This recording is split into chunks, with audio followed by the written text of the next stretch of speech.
Hello, this is Lisa Hansen from Carl Sandburg College, and this video is to assist you in completing the free application for federal student aid.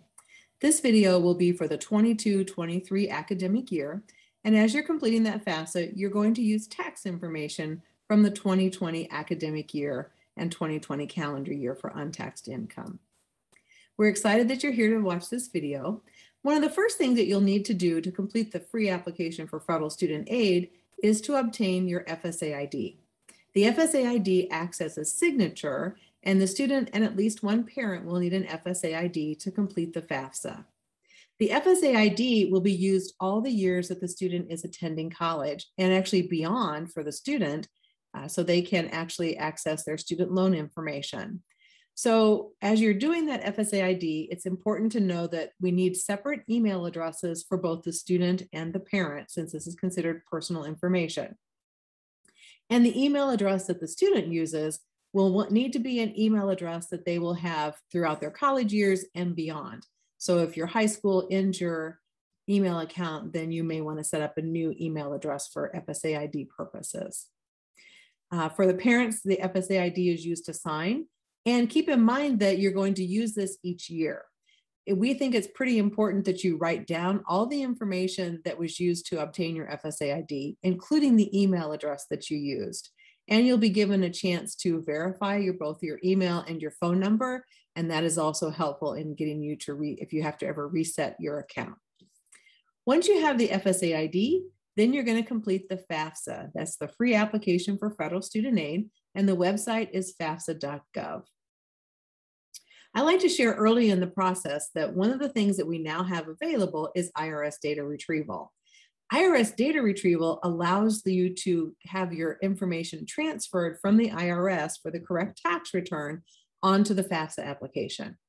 We think it is a wonderful opportunity. It's great for you because it provides accurate information. You don't have to worry about finding the correct line item of the tax return in order to process your application. And in addition, it also speeds up processing. So there are a third of the applications that are selected for a process called verification, and verification asks us to confirm your income information. And so in that case, we're going to ask to see a copy of your tax return. If you use IRS data retrieval, that step is done for you and it speeds up that processing for you. One thing to note, as you're doing IRS data retrieval, the income figures, when you actually get back into the FAFSA, they are going to be masked or hidden from you. So you won't be able to see the data, but rest assured that we know we have accurate information. Not everyone can do IRS data retrieval. If there's been a change in your marital status, it will not allow you to do that process. And to be successful in that, you do need to provide the address that was on the tax return that you used. And it's important that even if your address has changed, you take that address from the actual tax return, use the same abbreviations, the same capitalization, and that will make that IRS data retrieval be successful for you. Here's a list of some of the items that are transferred through the IRS data retrieval tool, and that includes your tax filing status, if it's from a completed return or possibly an amended return, your adjusted gross income, your taxes paid, your untaxed pension, some tax exempt interest income. So to save yourself from having to copy all that information over, try the IRS data retrieval tool if available. One thing I like to point out early in the process is under student demographics, while it seems pretty simple, we ask for the name, social security number, and date of birth. The important thing is that it needs to match the records as they were provided to the Social Security office. There will be a database match, and if you try to use a nickname on your FAFSA, it's going to kick out that process and ask us to confirm the student's name and address and social security number. I also like to share that if the student provides an email address on the FAFSA, it is optional, but the Department of Education will communicate with the student through their email process. And so sometimes families are looking for something in the mail about the FAFSA and it came as an email link to the student. So keep that in mind. We also ask for the student's marital status. That is as of the day that you're filing the FAFSA application. We also need to know, is the student a US citizen or eligible non-citizen? And those both qualify for federal financial aid purposes. So just make sure you read the directions and understand if you qualify. We also ask for the student's high school completion status. And keep in mind, as you read that question on the application, it is as of the day the student starts their college classes. So even though they may not be a high school graduate in October when you're doing the FAFSA or in between, they should be a graduate probably at the time that they're starting their college classes. So if that is the case, be sure and indicate that they do have their high school diploma. We also ask you to provide the name of your high school and the location of your high school. And if you follow that process, it will ask you for your state and city, and then there's a drop-down list and you will select the high school. You do have an option to actually data enter your high school name, but the drop-down process is the preferred process. One of the other questions that comes up on the FAFSA is the student interested in federal work study? And this is an opportunity to work on campus to earn money to help you with your college costs. I would encourage everyone to say yes on the application. You always have the opportunity to decline financial aid funds later. If you are a high school graduate or coming up to be a high school graduate, you're happy to know that you can list up to 10 colleges to receive your FAFSA data. And so put down whatever schools that you would like to select. And then as you do each of those schools, make sure that you provide your housing plans for each. And that's either going to be on campus, off campus, or with parent. Whoops, I got too far. The next thing we need to do is to determine whose information will be provided on the FAFSA.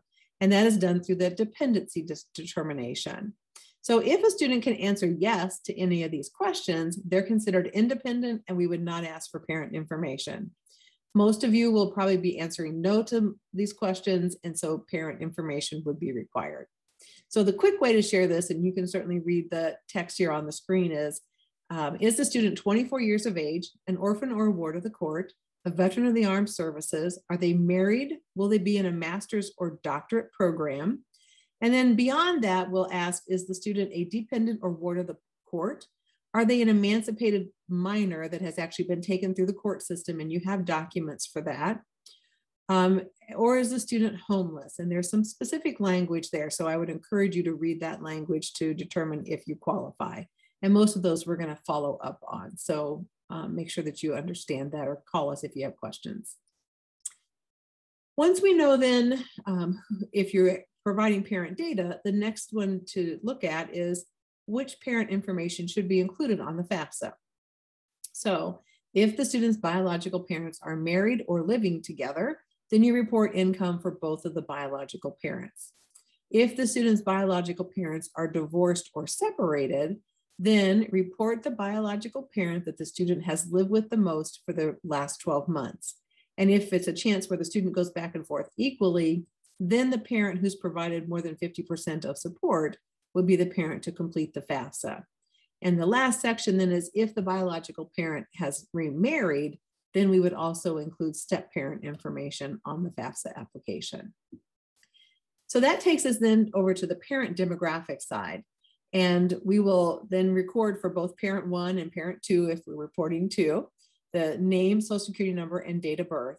And again, this needs to match the Social Security Administration. So if there's been a change in marital status recently, it's in your best interest to update Social Security before you do the FAFSA application. We do ask for parent email address. Again, that is optional. And then we want to know, have you lived in your home state for at least 5 years? If not, give us the month and year that that happened. And that's important for the Illinois Monetary Award Program. We then ask for your household size. And this is a place where you're probably going to want to read the directions, because there's some good information about who's included and who would not be included in that household size determination. And then from the number in your household size, we want to know who will be in college at least half time during the upcoming academic year. Now, remember, when you're doing this, we no longer include the parent as number in college. And if by chance a parent is going to college, I would encourage you to contact the college or university to see if there's anything that can be done. Next, that takes us into the financial income information. And so we're going to ask for your tax return status at this point, because we're using last year's information. Most of this will be from a completed tax return. And then you'll have that chance, of course, to do the IRS data retrieval. If not, you're going to be putting in your adjusted gross income, taxes paid, and that list that we looked at earlier. If you are data entering your information, it does specify what line items to copy off of your tax return. And so read those carefully and just transfer that information. And if you do the IRS data retrieval, either way, you're going to come up with questions then after you complete the tax return portion that says, what are parents' income earned from work? And so it will ask for parent 1 and parent 2. And this is actually their wages, typically from your W-2 form. And a lot of times people will leave this blank. And I think that they say, well, it's part of my adjusted gross income. It is in your best interest to provide this here. And what happens is if you have 2 parents working outside the home or a single parent working family, then they're going to make an allowance because there's costs associated with working outside the home for gas, clothing, food, etc. Plus, they'll make an allowance for the FICA taxes that get paid. So that can actually improve the student's eligibility for federal student aid. Last thing I would mention here is about your pension. And so we don't record or we don't collect the pension that you've accumulated for your retirement as part of the asset section. But you'll see in the income section, we do ask for pensions that were put in that year as part of your income. And typically you're going to find that on your W-2 form. So look for the codes there. And if you had pensions, you'll want to include that under the income section, but not under the asset section. Next, we want to know, did you file Schedule 1 as part of your taxes? Now, Schedule 1, if you read the directions here, some of the reasons for filing a Schedule 1 are excluded. And so it is important that you read those and make sure that you answer that correctly, because again, this could qualify you for additional resources. One note on income taxes paid. If you didn't get to use IRS data retrieval, make sure that this information is coming from your tax return. A lot of times people will take this from the W-2, but that all gets recalculated as part of filing your taxes. And so it's important that that information come from the actual 1040. Then there's a list of, 10 or 12 untaxed income items. As you're reporting those, remember this is for calendar year 2020. So you don't want to put in a monthly amount. You need to come up with that calendar year amount for however many months that might have been impacted. That takes care of the income section of the application. So next we need to collect some asset data. A couple things to note: home value, car values, those are not reported on the financial aid application. What we do want is the current balance of your cash checking and savings accounts. And remember, assets are as of the day you're completing the form. And then we ask for net worth of investments. And you'll see next to all the questions on the FAFSA, there's a little question mark and a round circle to the right. If you click on that, it will give you details as to what is included and what is excluded, just more information. I would encourage you to look at that. And so under investments, it will say things like stocks, bonds, money mutual funds. And again, it's the current amount as of the day you're completing the form. Then you have a question about the value of a business and an investment farm. Now, read those carefully because we don't include a small business, and a small business is considered a business with fewer than 100 employees. And then when it comes to farm, we need to make a determination as to, is this a family farm or an investment farm? Family farm is not included as part of the asset information. And a family farm is defined as you're actually participating in the farming operation. You take care of the animals, you plant the crops, you do the harvesting, etc. Typically, you would have filed a Schedule F if you have a family farm. An investment farm, I like to explain, as you may have inherited land from someone, and it may not even be in the same state. Sometimes it's with your siblings as part of that. And so an investment farm, you don't take care of animals, you don't take care of the crops, they just send you a check on occasion. And so in that instance, you need to determine what is your portion of the asset and then record that. And it's the net amount. So if there would be any debt, you would subtract off the debt, your portion of the debt, to make a determination as to what is your portion of that investment farm. So once you have included all that information for the parent, then you're going to go back and do all those same questions for the student. So I'm not going to go through all those questions again. Just remember that the information would be the same.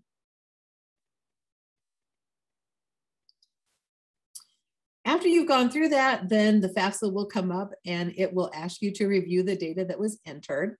Do pay attention here and just look over everything. One thing I didn't mention earlier is that you do not report cents on the FAFSA. The period and the cents are already there for you. And so if you happen to add in cents, then you're going to make your income appear a lot larger than it was, and that's not in your best interest. So check that over carefully. And then after you've checked it, there's a box at the bottom that says that you agree to the terms. And essentially you're saying that I'm providing true and correct information. And then that blue box at the bottom says, click to sign and submit your FAFSA form. So you do that for the student. And then the parents portion comes up. And on the parent, you have to then go back on the application and identify who you put for parent one, and if you listed two, who you put for parent two, and identify which of those individuals has the FSA ID and will be doing the signing, and then select that parent here. Once you've done that, the parent will also agree to the terms that they're providing true and correct information, and then they will enter their FSA ID and password, and then you got two more boxes. You'll do sign the FAFSA form now, and then submit the FAFSA. Once you've submitted the FAFSA, it will come up with a confirmation page. That lets you know that everything has been done. And so make sure that you get to that step and that you see that confirmation. That will actually give you some information about your eligibility. And we would encourage you to print out that confirmation page. It also can be used if you decide to add a school later on. They can take a number off of there to assist you in getting your information. So print that confirmation page. After that, it's time to sit back and do some waiting. And so you'll hear back from the Department of Ed, either as an email to the student's email address. And again, they're never going to send confidential information. They will simply send a link and have you log back in with that FSA ID so that you can review the output documents.